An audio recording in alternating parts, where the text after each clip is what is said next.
আমার মৃত্যু আমার জন্য দুঃখের নয়, আমার মৃত্যু আমার জন্য চিন্তার নয়, বরং আনন্দের। আমি তো সেদিন থেকে ঘোষণা দিয়ে দিয়েছি, আমার জীবন, আমার মরণ, আমার নামাজ, আমার কুরবানি, কোনো জিনিস আমি আমার নিজের জন্য করি না, নিজের জন্য রাখি না, সব কার জন্যে? আল্লাহর জন্য। এমনও তো হতে পারে আমার জীবনের শেষ একটা মজলিস এটা সেজে গেছে, আমার জন্য আরেকটা মজলিস অপেক্ষা করছে, যেটাতে আমি অংশগ্রহণ করব না, যেটাতে আমাকে নিয়ে সবাই কথা বলবে, আমাকে নিয়ে সবাই ব্যস্ত থাকবে, কিন্তু আমি ব্যস্ত থাকব না। আমরা আল্লাহর কাছে শুকরিয়া জানাই যে মাবুদ আমাদেরকে একত্রিত করেছেন তার কোরআনের মজলিসে, একটা দ্বীনি পরিবেশে আমাদেরকে আল্লাহ একত্রিত করলেন। আমরা ভীত নই, আমরা আনন্দিত। কি বলেন? এমন এক পরিবেশ চলছে গোটা পৃথিবীতে, কথা হচ্ছে একত্রিত হওয়া যাবে না, মজলিসে বসা যাবে না, কোথায় কয়েকজন একসাথে চলাফেরা করা যাবে না। কিন্তু আমরা ভীত নই, কারণ আমরা আমাদের জন্য বসি নাই, আমরা বসেছি আমাদের আল্লাহর জন্যে। আমরা এখানে বসেছি আমাদের ঈমানকে তাজা করার জন্যে, জীবন তাজার জন্য না।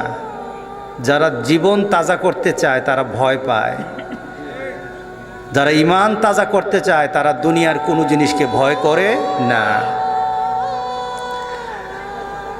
আমাদের কাছে দাম হলো ঈমানের,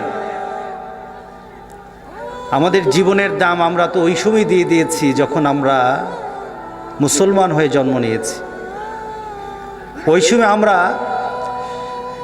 আমাদের পূর্বসূরি যারা ছিলেন, যারা আমরা আগে ছিলেন, তাদের ঘোষণার সাথে মিলিয়ে আমরা ঘোষণা দিয়ে দিয়েছি, ইন্না সলাতি ওয়া নুসুকি ওয়া মাহইয়ায়া ওয়া মামাতি লিল্লাহি রাব্বিল আলামিন। আমি তো সেদিন থেকে ঘোষণা দিয়ে দিয়েছি, আমার জীবন, আমার মরণ, আমার নামাজ, আমার কুরবানি, কোনো জিনিস আমি আমার নিজের জন্য করি না, নিজের জন্য রাখি না, সব কার জন্যে? আল্লাহর জন্য। আমার ঘোষণা তো চলে আসছে, আমি এই চূড়ান্ত ঘোষণার উপর বেঁচে আছি। আমি আমার এই চূড়ান্ত ঘোষণা দিয়ে মরতে চাই। সুতরাং মোমেন কখনো কোনো জিনিসে ভয় পায় না। মোমেন ভয় পায় আল্লাহর আযাবকে। আমরা কিসে ভয় পাই? আল্লাহর গুসাকে আমরা ভয় পাই, আল্লাহর রাগকে আমরা ভয় পাই। সুতরাং গোটা পৃথিবীতে যখন মানুষ বলে একসাথে বসা যাবে না, মুসলমান কিন্তু এই চিন্তা করে না, বরং মুসলমান চিন্তা করে যেটার কানে বসা যাবে না, যিনি দিয়েছেন তার কাছে ক্ষমা চাওয়া, এই বিপদ থেকে বাঁচার জন্য তার কাছে আত্মসমর্পণ করা। এছাড়া আমার আর কিছু নাই, বাঁচার আর কোনো তরিকা নাই, বাঁচার আর আমাদের কোনো সুযোগ নাই। একটাই সুযোগ, আল্লাহর কাছে বলে দেওয়া, ঘোষণা দেওয়া, মাবুদ ভুল করে থাকলে মাফ করে দাও। এটা কার দরবার? ক্ষমার দরবার। এটা হলো ক্ষমার দরবার, যেই দরবারে মানুষ চাইতেই থাকবে, মানুষ চাইতেই থাকবে, সেখান থেকে কেউ ফিরে আসবে না। ওইটা আমার মাবুদের দরবার। আমরা আজকে এখানে বসে গোটা পৃথিবীর মানুষের জন্য দোয়া করব। নিজেদের জন্য দোয়া করা দরকার, মানুষের জন্য দোয়া করা দরকার। শুধু মুসলমান নয়, গোটা পৃথিবীর মানুষ, গোটা পৃথিবীর মানুষের জন্য মুসলমানরা দোয়া করে আল্লাহ যেন এই বিপদ থেকে আমাদের সবাইকে রেহাই দেন। আমিন বলি। আমরা ভীত নই, আমরা আনন্দিত যে একটা কোরআনের মজলিসে বসতে পেরেছি। এমনও তো হতে পারে আমার জীবনের শেষ একটা মজলিস এটা সেজে গেছে, আমার জন্য আরেকটা মজলিস অপেক্ষা করছে, যেটাতে আমি অংশগ্রহণ করব না, যেটাতে আমাকে নিয়ে সবাই কথা বলবে, আমাকে নিয়ে সবাই ব্যস্ত থাকবে, কিন্তু আমি ব্যস্ত থাকব না। এমন একটা পরিবেশ তো হয়ে যেতে পারে, হতে পারে না? সুতরাং আমরা প্রস্তুত। আমরা মৃত্যুর জন্য সবসময় প্রস্তুত থাকি। মোমেন সবসময় তার চিন্তা চেতনাতে মৃত্যুকে আলিঙ্গন করতে ভালোবাসে। হযরত বেলাল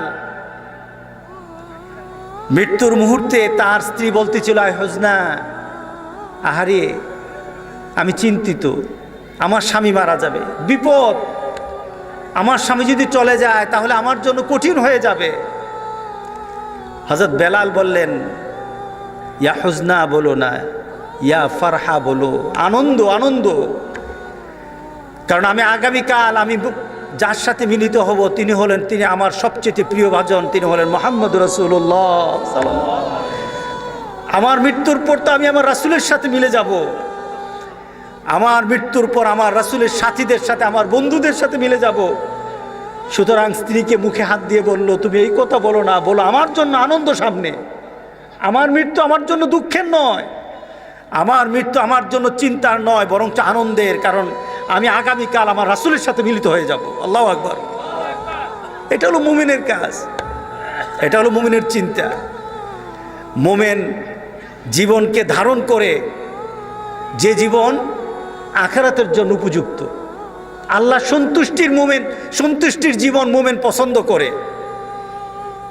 এর জন্য কবি বলেছিলেন, মুঝে ये डर है कि दिले जिंदा ना तू मर जाए, जिंदगानी इबारत है तेरे जीने से।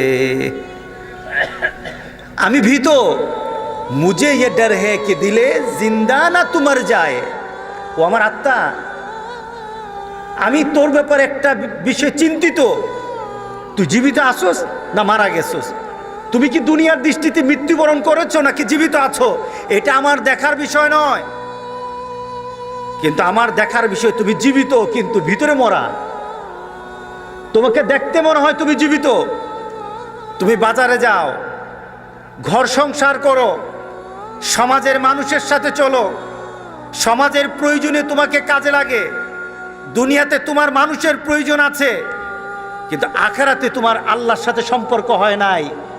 এ আমার আত্মা, এই আত্মার কোনো আমার দাম নাই, এই আত্মার আমার কোনো প্রয়োজন নাই। যে আত্মা আমার মাবুদের সাথে সম্পর্ক করতে পারে না, যেই আত্মা আমার রাসূলের সাথে সম্পর্ক করতে পারে না, এই আত্মা দেখতে মনে হয় জীবিত, আসলে এটা মরা। ঠিক না? এটা হলো মরা। এই মরা দিল আমি চাই না। আমি বেঁচে থেকেও আমার দিল যখন মরে যাবে, আল্লাহ রাসূলের সাথে যার সম্পর্ক নাই, বেঁচে থেকেও তারা মরা। কথা ঠিক আছে কিনা বলেন? সুতরাং যারা দিনের পথে নাই, দেখতে মনে হয় জীবিত, আসলে তারা মরা। যারা আল্লাহ রাসূলের কথায় চলে না, তাদেরকে দেখতে মনে হয় জীবিত, আসলে তারা মরা। যারা আল্লাহ রাসূলের নীতিতে চলে না, দেখতে মনে হয় জীবিত, আসলে তারা জীবিত না, এরা হলো মরা। কি বলেন?